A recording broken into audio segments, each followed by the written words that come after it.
Hey everybody, welcome back. We're continuing with Because of Winn-Dixie today. Today we'll be reading chapters 3 and 4. I hope you're following along either in a copy that you have or with the digital link that's below this video. So we're going to jump right in with chapter 3.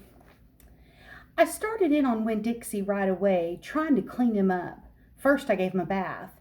I used the garden hose and some baby shampoo. He stood still for it, but I could tell he didn't like it. He looked insulted, and the whole time he didn't show me his teeth or wag his tail once. After he was all washed and dried, I brushed him good. I used my own hairbrush and worked real hard at all the knots and patches of fur stuck together. He didn't mind being brushed. He wiggled his back, and it must have felt pretty good. The whole time I was working on him, I was talking to him, and he listened. I told him how we were alike. See, I said, you don't have any family, and neither do I. I've got the preacher, of course, but I don't have a mama. I have one, but I don't know where she is. She left when I was 3 years old. I can't hardly remember her, and I bet you don't remember your mama much either. So we're almost like orphans. Winn-Dixie looked straight at me when I said that to him, like he was feeling relieved to finally have somebody understand his situation. I nodded my head at him and went on talking. I don't even have any friends because I had to leave them all behind when we moved here from Watley. Watley's up in North Florida. Have you ever been to North Florida? Winn-Dixie looked down at the ground like he was trying to remember if he had. You know what, I said. Ever since we moved here, I've been thinking about my mama extra hard, more than I ever did when I was in Watley. Winn-Dixie twitched his ears and raised his eyebrows.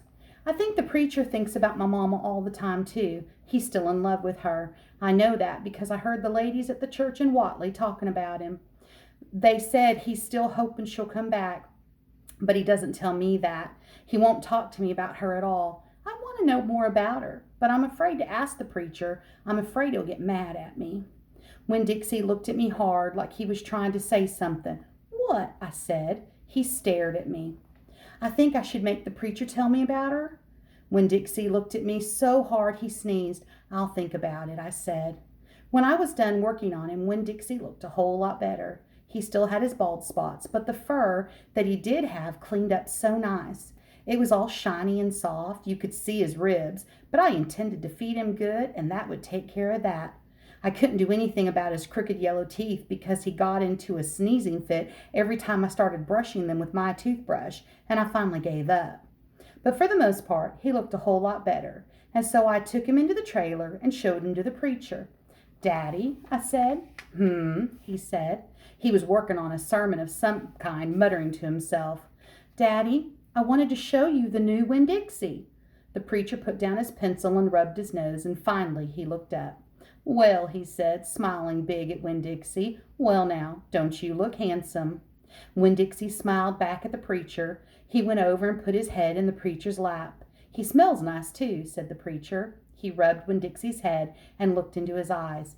Daddy, I said, real quick before I lost my nerve, I've been talking to Winn-Dixie. Is that right? The preacher said. He scratched Winn-Dixie's head. I've been talking to him, and he agreed with me that since I'm 10 years old, you should tell me 10 things about my mama. Just 10 things, that's all. The preacher stopped rubbing Winn-Dixie's head and held real still. I could see him thinking about pulling his head back into his shell. One thing for every year I've been alive, I told him. Please? Winn-Dixie looked up at the preacher and kind of gave him a nudge with his nose. The preacher sighed. He said to Winn-Dixie, I should have guessed you were going to be trouble. Then he looked at me. Come on, Opal, he said. Sit down, and I will tell you 10 things about your mama. Chapter 4. 1, said the preacher. We were sitting on the couch, and Winn-Dixie was sitting between us. Winn-Dixie had already decided that he liked the couch a lot. 1, said the preacher again. Winn-Dixie looked at him kind of hard.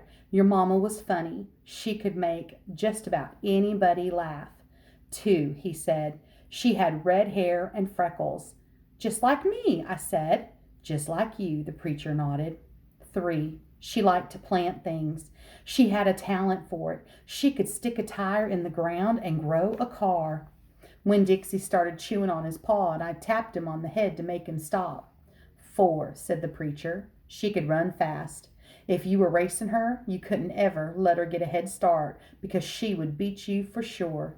I'm that way too, I said. Back home in Watley, I raced Lillian Fullerton and I beat him. And he said it wasn't fair because boys and girls shouldn't race each other to begin with. I told him he was just a sore loser. The preacher nodded. He was quiet for a minute. I'm ready for number 5, I told him. 5, he said. She couldn't cook. She burned everything, including water. She had a hard time opening a can of beans. She couldn't make head nor tail out of a piece of meat. 6. The preacher rubbed his nose and looked up at the ceiling. Winn-Dixie looked up too. Number 6 is that your mama loved a story. She would sit and listen to stories all day long. She loved to be told a story. She especially liked funny ones, stories that made her laugh. The preacher nodded his head like he was agreeing with himself. What's number 7? I asked. Let's see, he said. She knew all the constellations, every planet in the nighttime sky, every last one of them. She could name them and point them out, and she never got tired of looking up at them. Number 8, said the preacher, with his eyes closed, was that she hated being a preacher's wife. She said she just couldn't stand having the ladies at the church judge her and what she was wearing and what she was cooking and how she was singing. She said it made her feel like a bug under a microscope. Winn-Dixie lay down on the couch. He put his nose in the preacher's lap and his tail in mine. 10, said the preacher. 9, I told him. 9, said the preacher. She drank. She drank beer and whiskey and wine. Sometimes she couldn't stop drinking, and that made me and your mama fight quite a bit. Number 10, he said with a long sigh. Number 10 is that your mama loved you. She loved you very much. But she left me, I told him. She left us, said the preacher softly. I could see him pulling his old turtle head back into his stupid turtle shell. She packed her bags and left us, and she didn't leave one thing behind. Okay, I said. I got up off the couch when Dixie hopped off too. Thank you for telling me. I went right back to my room and wrote down all 10 things that the preacher had told me. I wrote them down just the way he had said them to me so I wouldn't forget them. And then I read them out loud to Winn-Dixie until I had them memorized. I wanted to know those 10 things inside and out. That way, if my mama ever came back, I could recognize her and I would be able to grab her and hold on to her tight and not let her get away from me again. All right. So Opal talks about her dad pulling his head back into his shell, and she's using that to describe that her dad gets really quiet and he kind of pulls into himself, and it reminds her of a turtle pulling its head in the shell, because why does a turtle pull its head in its shell? To hide, to protect itself, and that's what she feels like her dad is doing. So he told her 10 things about her mama. Were they all wonderful 10 things? No, not necessarily. But she wanted to know because she wants to get to know her mama. This isn't on your list. I just thought about this. Why don't you get out a piece of paper and write down 10 things that I should know about you? And we'll find some time to share them later on. I'll talk to you guys later.